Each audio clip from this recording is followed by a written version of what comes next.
Wesh la famille, on se retrouve pour une toute nouvelle vidéo. Une toute nouvelle vidéo, vous commencez à avoir l'habitude, mais une nouvelle vidéo débrief du live entre le match entre Strasbourg et le Paris Saint-Germain. Victoire 2-1 du Paris Saint-Germain, cette victoire qui fait du bien.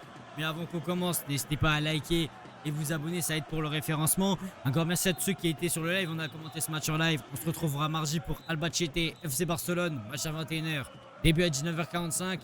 Et les gars, moi je vais commencer par dire qu'en vrai j'ai vu des Parisiens déterminés. J'ai vu des Parisiens, les gars, qui étaient là dans leur vie. Même si les gars, pour ceux qui étaient sur le stream, vous savez, mais j'ai eu bon, allez, 10 minutes, on va dire, où ça a été un peu compliqué. 10 minutes, les gars, où bon, j'ai eu du délai, etc. Mais bref, c'est pas le sujet. En tout cas, on a réussi à avoir cette victoire à 10 sur la fin du match où tu mets le deuxième but à 6 minutes ou 7, je sais plus, après que tu étais le rouge, où tu as largement dominé le match. Tu as eu 68% de possession à 32, ou je crois que c'était un truc comme ça. J'ai pas retenu, je vois pas, mais en vrai, je crois que c'est un truc comme ça où tu arrives quand même à avoir réellement, les gars, la possession. La possession, les gars, a été largement parisienne, comme un peu, vous allez me dire tout le temps, mais là les gars, ça a été flagrant. Ça a été flagrant de comment on a réellement bien joué. Ça a été flagrant et je trouve que on a vu des Parisiens déterminés, même après ce match de Newcastle qui a été compliqué. On a vu vraiment des Parisiens déterminés. Et je suis content, je suis vraiment content, les gars, de l'envie qu'ont montré les Parisiens, de comment on a réussi à se battre. Et surtout à partir du rouge, que tu prends d'Akimé à la 74e, ou pour moi, en vrai, je ne vois pas, c'est vrai qu'il y a rouge, j'ai regardé, c'est vrai qu'il y a quand même un petit peu rouge. Mais les gars, la réalité, c'est que tu arrives même à 10, à te motiver, à mettre ce but. C'est là que tu vois que ça va, tu as toujours cette mentalité d'aller gagner. C'est vrai, j'aurais pensé, les gars, je pensais, je vous dis, qu'à un, on allait juste reculer et se dire, allez, ouais, bon, en vrai, tranquille, il y a un. Pour l'instant, t'es à égalité avec Lens. Ouais, allez, tu restes là. Mais en vrai, les gens ont été surmotivés et ça, je suis content. Ça, je suis content. Donc, en vrai, tu fais un très bon match dans l'ensemble. Mais en vrai, les gars, je vais passer très rapidement joueur par joueur, les gars. Il n'y a pas grand chose à dire. En vrai, ça a été pas un match à demi-temps. Ça a été en vrai un match où tu as été constant en vrai du début un peu à la fin. Sauf qu'au début, tu as un tout petit peu d'erreur technique. Ce qui t'a coûté au début, en vrai, un but. Même si tu marques rapidement un but de Mayoulou.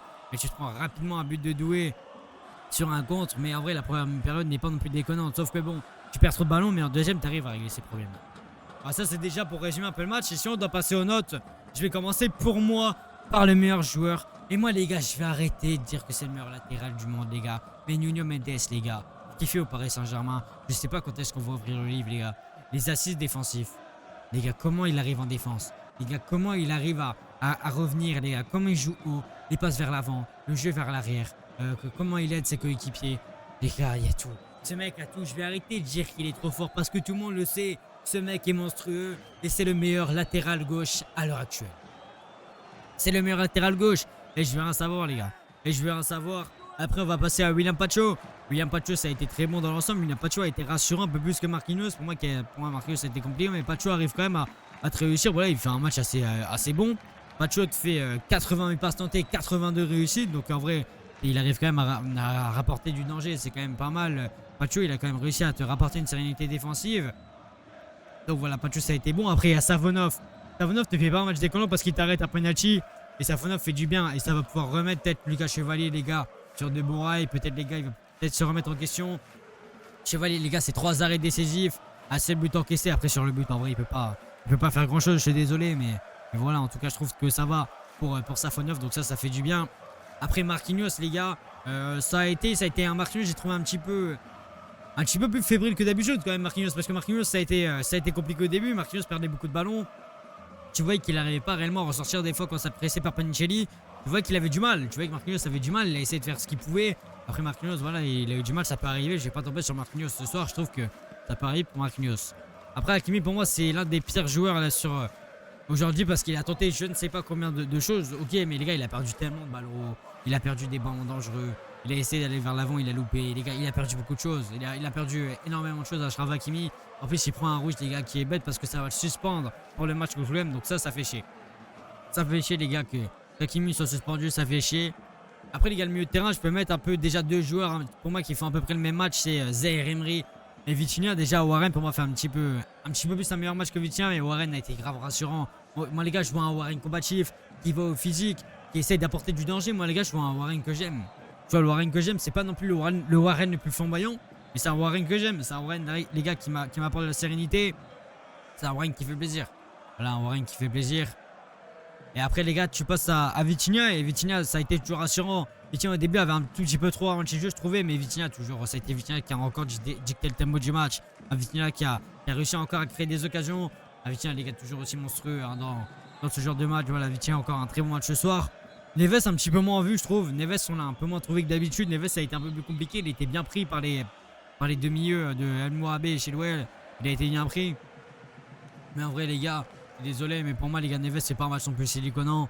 Neves, ça a été quand même bon dans l'ensemble, même s'il perd quelques ballons. Je trouve que Neves, ça a été solide. Après, les gars, à droite, t'as Mayoulou. Mayoulou sur la 60e. Parce qu'en vrai, Mayoulou était plus à droite que Foneuf. Je m'en rends compte. Enfin, en vrai j'ai des doutes parce qu'il permutait beaucoup. Mbaye et Mayoulou ont beaucoup permuté, les gars, pendant la première mi-temps. Donc en vrai, Mayoulou était plus faux neuf, mais aussi plus attaquant droit. Donc tu peux les mettre sur les deux postes. Mais Mayoulou fait un bon match. Mayoulou te met ce but. Ça remet Mayoulou en confiance. Mayoulou a beaucoup décroché. Mayoulou a gagné des ballons dangereux, a rapporté des situations. Donc Mayoulou fait encore un bon match. Il va falloir l'encourager, comme je vous l'ai dit. S'il veut être un grand joueur, il doit passer par là. Donc pour moi, bon match de Mayoulou. Et après, on va passer à Mbaye. Mbaye, pour moi, n'a strictement rien apporté. Mbaye a été transparent. Alors après, voilà, est-ce que tu peux lui vouloir de quelque chose? Parce qu'Mbaye n'est pas trop en jambes encore actuellement, il est jeune. Il va encore lui laisser du temps. Je vais pas tomber sur Mbaye, mais après Mbaye a aussi un petit peu tenté. Mais bon, il a été un peu transparent au début, donc ça a été un peu compliqué. Après, tu as Bradley Barcola qui te fait encore un bon match. Les gars, et Bradley, je sais pas combien de fois les gars on va le dire, mais Bradley, il est encore passeur décisif aujourd'hui. Bradley, sur les 4 derniers matchs, c'est 4 fois décisif. Bradley est bon. Bradley, les gars, il va falloir le dire, mais Bradley, c'est bon. Bradley, les gars, fait des bonnes entrées. Les gars, Bradley arrive à te rapporter du danger. Alors, il sort certes à la 60e, c'est pour donner du rythme à Kangini et Ousmane Dembélé. Mais ça, c'est un autre sujet. Mais en tout cas, ça fait du bien de voir Bradley comme ça. Va falloir continuer pour Bradley. Va falloir l'encourager. Et après, je vais passer rapidement aux 3 en 3 parce qu'il y en a qu'on a très peu vu. Doué, par contre, les gars, fait encore un match assez moyen. C'est un peu mieux, les gars. On va pas se mentir parce qu'il a tenté un petit peu moins gris-gris, je trouve. Il a quand même essayé encore quelques petits ponts. Voilà, il a sur son frère, etc. Mais bon. Je trouve que Doué, ça n'a pas été non plus si en vue que ça. Doué, voilà, il a quand même essayé d'apporter, mais il a perdu encore aussi énormément de ballon. Ça a été un peu compliqué pour Doué. Après, Lee, pour moi, il fait une bonne entrée. Lee fait une bonne entrée parce qu'il t'apporte du danger. C'est lui qui décrochait beaucoup parce qu'il est rentré à la place de Mbaye, qui jouait ailier droit. Donc, vraiment, il a beaucoup décroché. Il a fait du bien. Il a fait du bien, Lee. Il a fait du bien. Il a réussi à décrocher des bons ballons. Il a réussi vraiment à te faire des choses qui te faisaient plaisir que tu voyais pas avec Mbaye. Après, Dembélé, on l'a très peu vu, mais Dembélé, ça a été assez compliqué. Il a touché très peu de ballons. Il s'est montré très peu en vue avec ses partenaires. Ça a été compliqué. Voilà, Dembélé, ça a été vraiment atroce. Dembélé, je trouve que voilà, ça a deux matchs de suite où c'est pas réellement bon. Après, là, il commence pas titulaire, donc on peut pas lui reprocher grand chose. Mais bon, un match pas ouf de Dembélé, donc il faudra surveiller pour les prochains jours / semaines. En tout cas, merci à tous ceux qui ont regardé ce débrief jusqu'au bout. Si vous l'avez fait, les gars, n'hésitez pas à mettre merci Paris. Et je serai, les gars, que vous étiez là pour ce débrief. Et nous, les gars, on se retrouve une prochaine fois. Et moi, les gars, je vous laisse.